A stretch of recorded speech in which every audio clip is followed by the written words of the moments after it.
தற்போதைய செய்தியை பார்த்து வருகிறோம். வங்கி மேலாளரை அறைந்த வழக்கில் முன்னாள் மத்திய அமைச்சர் அழகிரியின் மகள் கயல்விழியிடம் போலீசார் விசாரணை மேற்கொள்கின்றனர். கூடுதல் விவரங்களை செய்தியாளர் கோகுலிடம் கேட்கலாம். கோகுல், விவரங்கள். அடையாறில் உள்ள எஸ்பி வங்கியுடைய மேலாளரை தாக்கிய விவகாரத்துல முன்னாள் மத்திய அமைச்சர் அழகிரியுடைய மகள் கயல்விழி அழகிரியிடம் காவல்துறை விசாரணை மேற்கொண்டிருக்காங்க. ஏற்கனவே இந்த வழக்கு தொடர்பாக, இந்த புகார் தொடர்பாக வழக்கு பதிவு செய்யப்பட்டுள்ள நிலையில கயல்விழி அழகிரி மீது வழக்கு பதிவு செய்யப்பட்டிருக்கக்கூடிய நிலையில அவரிடம் விசாரணை மேற்கொள்ளப்பட்டிருக்கிறது.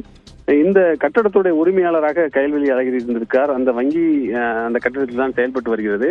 லிப்ட் வேலை செய்யாத நேரத்துல அவரிடம் அந்த வங்கி மேலாளர் தொலைபேசியில் பேசும்போது வாய் தகராறு ஏற்பட்டதாகவும், அதன் பின்னர் கயல்விழி அழகிரி நேரடியாக வந்து அவரை கன்னத்தில் அறைந்து விட்டதாக தான் இந்த புகாரானது அளிக்கப்பட்டது. அந்த